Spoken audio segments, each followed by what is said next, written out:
Our lovely lady friends at The View absolutely lose it after a superstar exposes Kamala Harris for the fraud she is. Guys, this is going to be a lot of fun. I don't know about you, but I love to see a good old meltdown from The View. As annoying as they can be, as stupid as they can be to listen to sometimes, it's entertaining because they just get so riled up and it's pretty insane. So we're gonna get right into it. But first, everybody, do me a big favor here by liking our video, sharing it around. And if you're new, please subscribe to the Resist the Mainstream YouTube channel so we can keep bringing you guys this great content. And thank you to those of you who are returning. We appreciate you so much. As always, everybody, I'm your host, Darian. Let's get into the show. Superstar Janet Jackson just did a wide-ranging interview with British newspaper The Guardian, but most of the focus is on when she was asked her thoughts on VP Kamala Harris possibly becoming the first black female president. She said, she answered by saying that she had heard that Harris's father was white, which we all know is false. And a staffer claims that he was fired for issuing an apology in her name and that her team certified he wasn't authorized to speak on her behalf. Now, Jackson has not responded to requests for comment, but no matter how you feel about celebs speaking out politically, you know, is it okay for somebody to say, I don't know, I made a mistake? Well, she hasn't said that she made a mistake. We don't know what she said because it's been one thing and another. Look, I think Janet Jackson, like every other American, whether you're a celebrity or not, has a right to endorse, support, or not support whomever they want. So she's got every right to not like Kamala Harris if she doesn't want to. But that's not what she said. What she doesn't know, what she did was spread misinformation. And I think it's very irresponsible when you have a platform the way Janet Jackson does to use that platform carelessly to spread misinformation based on... I just got to say real quick, this is such a stupid discussion. We have a completely porous border. It's flooded. Over 10 million illegal aliens have come into the United States while Kamala Harris was our border czar. And we're sitting here talking about whether she's black or not. That's the subject of debate. That is just so dumb. It's really incredible. Not to mention Biden is completely out of it. He doesn't even know what planet he's on. And he's still the president. Oof, it's bad. A racist allegation by Donald Trump, right? It was Donald Trump who tried to say Kamala Harris just turned black. So let's just go through the 101. Kamala Harris is the daughter of two immigrants. Her mother is South Asian from India. Her father is black from Jamaica. Here is a picture for all of you who need, or for Miss Jackson, if you're nasty, here's the damn picture. I feel like a picture of Kamala also would have done, Kamala Harris would have done the trick. I thought of it less from... You can't help but wonder if Joe Biden would maybe one day look at Kamala's father and say, "You ain't black." You also can't help but wonder if he's ever going to fix this disastrous economy, guys. And that is why I am investing in precious metals, and I think you should too. Guys, Goldco is a great company. They're highly rated, great customer service, and they will give you the white glove treatment. So check it out.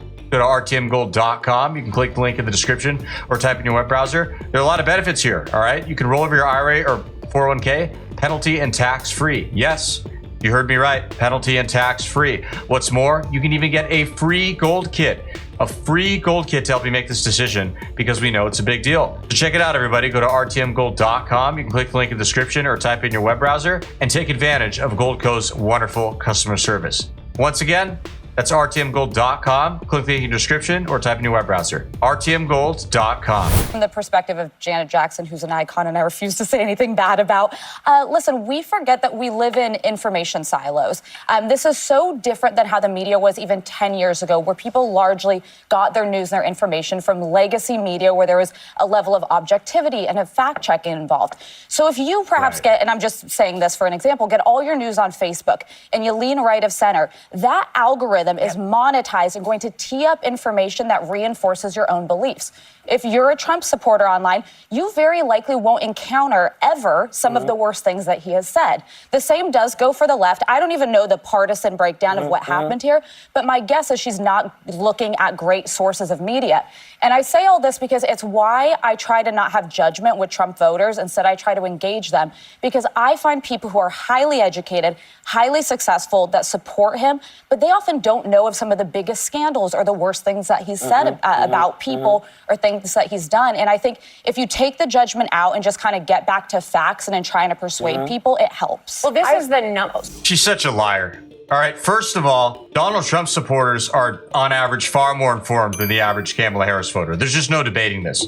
In fact, they even understand the left's positions better than the left understands the right's positions by a large margin. Okay, it's not even close. Arguably better. I mean, I can't tell you how many times I've had a conversation with a Democrat voter, and I'll bring up that, for example, they're sterilizing children, or that they want to end the lives of babies up until the day of birth or the day after birth in many cases. And they'll either respond by saying, oh, I didn't know that, and then vote Democrat anyways, or they'll sit there and get angry and call you a liar and say that you're making up and that's right-wing propaganda, even though you're repeating what their own politicians said about it. It's really quite a sight to see. So, no, I totally reject this premise that Donald Trump supporters are less informed. That's ridiculous. As far as Trump supporters not knowing all the bad, worst things he said, well, what are the worst things he said in the eyes of the left? One is, that comment years back about illegal immigrants coming to the country, saying that they're bringing drug, crimes, and rapists. When that's brought up, many Trump supporters will usually defend Trump and say, yeah, he did say that, but he's arguably correct. So do they really not know about it? How about the good people on both sides hoax? Now, I'm sure a leftist like Alyssa Farah Griffin will argue Trump called neo-Nazis and KKK good people. And if she doesn't, well, it doesn't matter because plenty of her leftist friends will. But Trump supporters very correctly point out, no, he never said that. That's not true. All this to say, I think it's very clear that Trump supporters know far more about both what Donald Trump has said and Kamala Harris has said than any of the Kamala supporters do for either candidate. It's just the reality of it. Sorry, Sonny. This is the number one most severe warning in the short term we have globally. Misinformation and disinformation. The World Economic Forum said this is our greatest risk in the next few years, and it's not just this country, it's everywhere. And a few reasons. You mentioned that, you've got the algorithm, but you also have internal people like, Donald Trump, who ironically created or coined the term fake news, willingly and on the daily, it seems, perpetuating false stories on purpose. But then you also have foreign adversaries. We recently learned of Russia paying millions of dollars to content creators to keep them doing this. So the big message here is going back to like journalism 101 or just education 101, which is you never single source a story. When you're looking anywhere. Just saying, assuming it's even true, Russia is not the only country who pays people to operate in the United States and push political propaganda. In fact, there's some other countries, I won't say which ones, that pay a lot more people to do a lot more propaganda pushing. I'll let you guys figure out what that is. In journalism, we're always taught you have to back it up. In media, for as much flack as media gets for being leaning, we can get fired or in trouble for not being able to source where we got our story. But the other part of this story that bothers me is the whole identity issue. The fastest growing group in this country is multiracial individuals, not multiracial individuals. So asking people, what are you? My biracial friends always struggled with they weren't white enough or they weren't black enough, and they were always left in the middle. The middle is where the world is headed.